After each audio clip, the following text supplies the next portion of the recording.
The battery field, I mean, it's exploding. It has been exploding, right, for a number of years now. But a lot of people want to learn more about the batteries, and the more we learn about the batteries, the more we realize that we need to look more detail. One of the main outcomes of that is your education.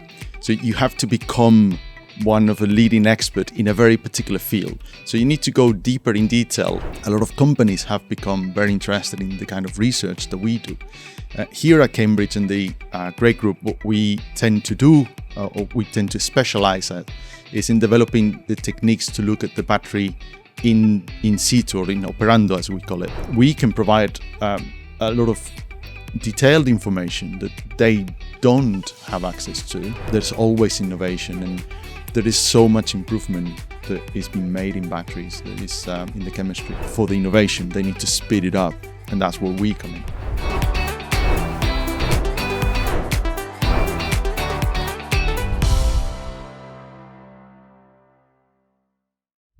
Hi Israel, good to see you. How are you? Good to see you too. Very good, thank you very much. Thanks for coming and visiting. Absolutely, it's a pleasure to be back in Cambridge. Even just a short visit, but good to see good familiar faces, and it's good to see you here. And today we want to just have a bit of a conversation from maybe also a research perspective. I know we spend a lot of time in the labs, so also it's good to see they still exist and they're still kicking, they're still running, still do. So maybe just want to quickly introduce yourself a bit, your background, so people have a bit of an idea where you're coming from. Then we go from there. Yeah. Okay. Well, I came to the battery field after being a postdoctoral researcher here at Cambridge already. I came from a catalytic background, so very fundamental research, looking at surface science, so very fundamental science, looking at how surfaces of catalysts really reacted with the products that we wanted to form. So when the opportunity came to kind of jump to the battery field, that was quite interesting, because that was a lot more applied to what was used to. But because I had a strong background in physical chemistry and technique development, so that's what kind of opened my door to the battery field. And initially I started developing characterization techniques. So we're trying to study the batteries as they are running, instead of waiting for them to fail, which may take months and months, and the latest iterations of batteries that are so good, years. So we're trying to look at them as they are running. So we need very specialized techniques, and because I had a strong background there, then I moved to the Great Group and here in Cambridge, and that's a little bit how I got involved in this battery research. Brilliant. And I think one thing, because you just say it, right, is that I think in academia also in research I've seen like a lot of people come from different fields and kind of bring their own perspective. And I know you bring your own, maybe, you can also talk a bit about the specialty with the gas analysis and things like this, which maybe a lot of battery people would never really think about. And that's how I introduced. But I'm just wondering, because I'm now seeing it maybe different a bit and also in industry, right? You bring different people, but you want people to execute on things, right? You want to get outcomes.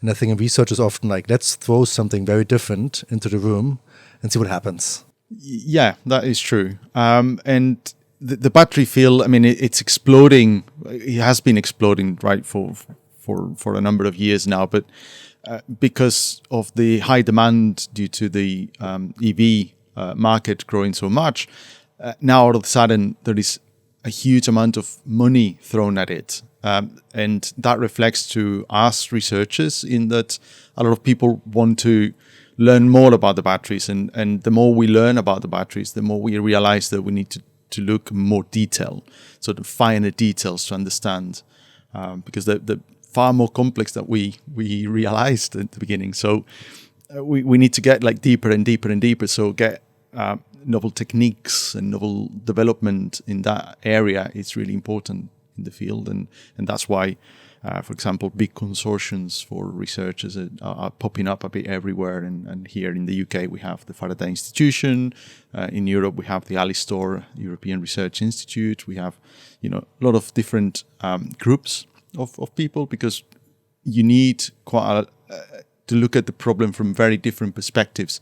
So the technique development side of it, which is what brought me into it, it's really important, and it's booming at the moment, because you need more and more techniques being applied to study with batteries. And I think that's also interesting, because we had a conversation about this as well, right? That and I've seen also elsewhere that, for example, companies that are reaching out, right, and want to get access to these really advanced techniques. And for me, I remember in the PhD days, I was thinking, the moment you get out of this research field, that nobody would ever care about the really sometimes obscure, it feels like, techniques and things you're doing, because it just feels so like researchy, right? Like so deep, and and I think one thing I definitely appreciate my PhD also was like great, right? Like that she has this really detailed view on things, and you go down the rabbit hole, but often you have to do it to really understand things. So I think I can appreciate that, but I think still it's fascinating that that there's, I think, companies that actually have the interest for these kind of topics. So maybe just because I know one thing also maybe slightly has changed since I've been here and we work together, is that you also, I think, do more commercial products, and you see work, right? And I think you see, I was just curious, what's the differences you have seen, like maybe between the industrial side and the academic side? Yeah, that's a really interesting question. I think you have a perspective that is a bit skewed by your trajectory. So you left academia as you finish your PhD, and when you're doing your PhD, you have to think that one of the main outcomes of that is your education. So you have to become one of a leading expert in a very particular field. So you need to go deeper in detail. So that prevents you from being more exploratory and trying to be more applied stuff. You really need to become an expert on a particular thing. When you then work as a postdoctoral researcher and stuff, and you can get involved in more closer to commercial setup research, and it is certain that in the last 5 or so years, especially since the Faraday Institution became a big thing in the UK, a lot of companies have become very interested in the kind of research that we do. Here at Cambridge in the Great Group, what we tend to do, or we tend to specialize at, is in developing the techniques to look at the battery in situ, or in operando, as we call it, as the battery is running. We look at the battery from many different perspectives, and we develop techniques to do that. So companies become very interested because they don't have the money and the space and the time to develop these techniques. But once they're out there, they're very interested in them. So yes, we provide very detailed information about it, but it's information that is very valid for the companies. And they reach to us. It's like, oh, can you look at this material? We know it works a little bit better, but we don't know why, and that kind of stuff. And we can provide a lot of detailed information that they don't have access to fairly quickly. As I said, if you know what the battery is doing as it's running, and you don't want to wait, you don't need to wait for months, then you can provide that very detailed information much quicker. So they're becoming a lot of companies are becoming very, very interested in using these techniques that we develop here for the commercial systems. Yeah, and I think it's interesting, right? Because I definitely have also seen more companies kind of thinking about it from an innovation topic, right? To see what's their differentiator and how they can actually bring. Because I think one thing is, and that's also, of course, some of the challenges in the UK, right? The scale up, of course, is one topic. And I think a lot of companies now are really grappling with that and trying to just make sure they can manage scale up, right? But I think then the next evolution, as we're already seeing it, is that then it's sort of thinking about, okay, now if we have something running, we actually, producing something at a larger scale, actually now we want to bring something more special into the play so we can, be one step ahead of the others. Because if we just keep, just commercializing what's kind of outdated, maybe it's say in a few years, then you're not staying ahead. So I think kind of internalizing these capabilities to innovative work in the industry, but at the same time, yeah, I'm curious also kind of, I guess you still have to be close with academia to see what potentially could be next and how you can maybe incorporate that as well. Yeah, the pace of development in the field is just ridiculous. It's really neck breaking. They come to us all the time with new products and new things. They often enough they don't tell us what it is, but there's always innovation, and there is so much improvement that is being made in batteries. That is in the chemistry, but the problem for them now is that batteries are becoming so good that to find a differentiating factor becomes harder, right? And you only notice that a particular chemistry in the battery is better than your regular one after thousands of cycles. And that becomes a problem for the innovation. They need to speed it up, and that's where we come in. Where do you think, like, maybe also to kind of wrap it up, like, where do you think things can go? I know you work on a lot of really exciting and sometimes a bit futuristic chemistries and things, and that's what you have to do, right? And you look at different things. Mm-hmm. Like, where do you think things could go? Again, it's very hard to tell. I'm just curious, like, your thoughts.